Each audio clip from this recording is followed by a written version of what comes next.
Emily had always cherished her solitude.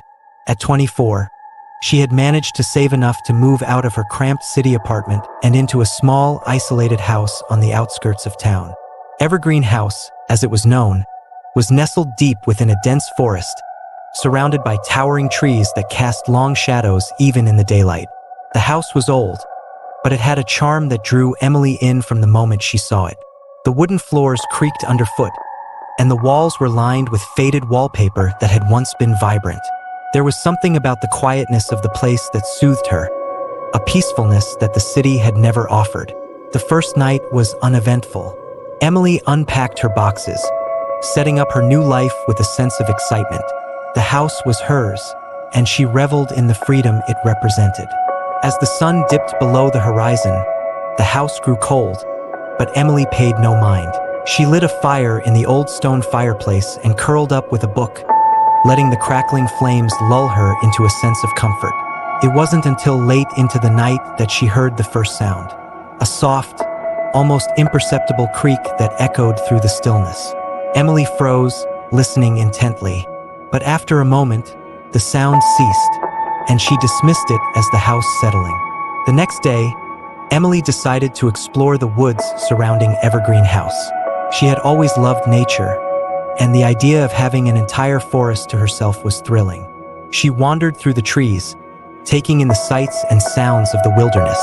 The air was crisp, and the scent of pine and earth filled her lungs. But as she ventured deeper, she couldn't shake the feeling that she was being watched. The woods were silent, unnaturally so. No birds sang, no animals rustled in the underbrush. The only sound was the crunch of leaves beneath her feet.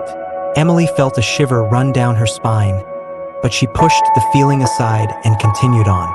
As she neared a small clearing, she noticed something odd. A circle of stones lay on the ground, each one carefully placed. In the center of the circle was a single, withered tree, its branches twisted and gnarled. The sight of it filled her with an inexplicable sense of dread. She quickly turned back, deciding she had seen enough of the woods for one day. That night, the house felt different. The peacefulness she had enjoyed before was gone, replaced by a heavy, oppressive atmosphere. As she lay in bed, she could hear the wind howling outside, rattling the windows. But there was something else, too. A faint, distant whispering, just on the edge of her hearing. Emily strained to make out the words, but they were too faint, too muffled by the sound of the wind. She pulled the covers tighter around herself, trying to ignore the growing sense of unease. Eventually, she fell into a restless sleep. Over the next few days, the strange occurrences in Evergreen House became more frequent. Doors would creak open on their own, and objects would be out of place. At first, Emily tried to rationalize it. The house was old, after all. It wasn't uncommon for old houses to have quirks. But as the days went on, she couldn't ignore the feeling that something was wrong. One afternoon, while rummaging through the attic, Emily found an old journal hidden in a dusty trunk. The leather cover was cracked and worn, and the pages were yellowed with age. Curiosity piqued. She took it downstairs and began to read. The journal belonged to a woman named Margaret, who had lived in Evergreen House over a century ago. As Emily read through the entries, a chilling story began to unfold. Margaret wrote of strange noises in the night, of shadows that moved on their own, and of a presence that seemed to linger in the house.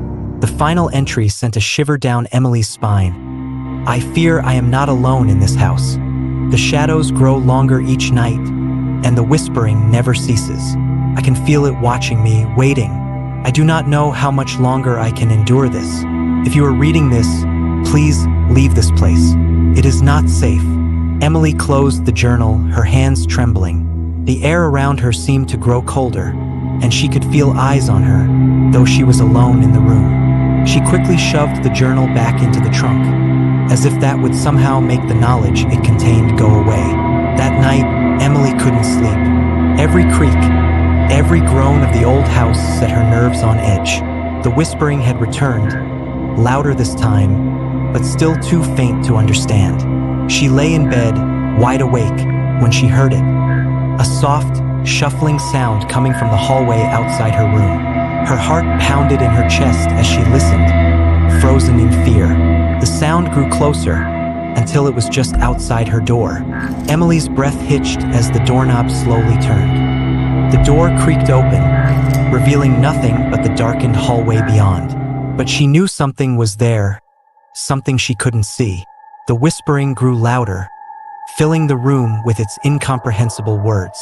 Emily clamped her hands over her ears, trying to block it out, but it was no use. The sound was inside her head, echoing through her mind. She squeezed her eyes shut, praying for it to stop. And then, as suddenly as it had started, the whispering ceased. The house was silent once more, but the terror remained. Emily didn't move from her bed until the first light of dawn crept through the windows. Over the next week, the haunting escalated. The whispering was constant now, following Emily from room to room. Shadows moved in the corners of her vision, darting away whenever she turned to look. Objects would fly off shelves, and doors would slam shut on their own. One night, Emily awoke to find the room filled with shadows.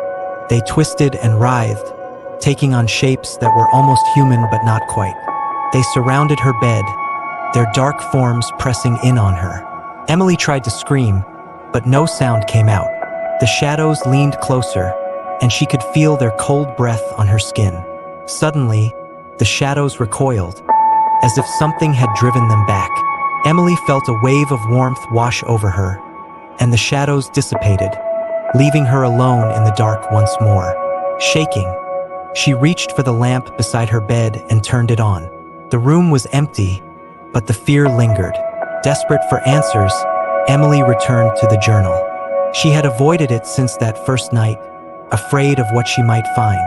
But now she needed to know the truth. She read through the entries again, searching for any clue that might explain what was happening. As she reached the final pages, she noticed something she had missed before. Scrawled in the margin of the last entry were two words: the tree, the withered tree in the woods, the one that had filled her with dread. It was connected to whatever was haunting her. She was sure of it. Gathering her courage, Emily decided to confront the source of her fear. The night was pitch black as Emily made her way through the woods. The wind howled through the trees, and the air was thick with the scent of earth and decay. The whispering followed her, growing louder with each step she took toward the clearing. When she finally reached the circle of stones, the tree stood before her like a twisted sentinel. Its branches reached out like gnarled fingers, and the bark was dark and cracked. Emily approached it cautiously, her heart pounding in her chest. As she stood before the tree, the whispering became a roar, filling her ears with its unintelligible words. The shadows gathered around her, pressing in from all sides. Emily could feel their malevolent presence, their cold fingers brushing against her skin. She reached out to touch the tree, her hand trembling. The moment her fingers made contact with the bark, a wave of darkness surged through her, and she was engulfed by the shadows. The whispering turned into a scream, a sound of pure, unbridled terror. And then, everything went silent. When Emily awoke, she was lying at the base of the tree, the morning sun filtering through the leaves. The shadows were gone, and the whispering had ceased. She felt different, lighter, as if a great weight had been lifted from her shoulders. As she made her way back to the house, she realized that the oppressive atmosphere had vanished. The house was quiet, peaceful once more. Whatever had been haunting her was gone. In the days that followed, Emily tried to make sense of what had happened. She never fully understood the nature of the darkness that had plagued her, but she knew one thing for certain: Evergreen House was no ordinary home. It held secrets, ancient and terrible, that she could only begin to comprehend. She considered leaving, but something kept her there. Perhaps it was the connection she felt to the house, or perhaps it was the knowledge that she had faced the darkness and survived. Whatever the reason, Emily chose to stay. But she was no longer alone. Though the shadows had disappeared, the house still had a presence, one that she could feel in the stillness of the night. It watched over her, a silent guardian,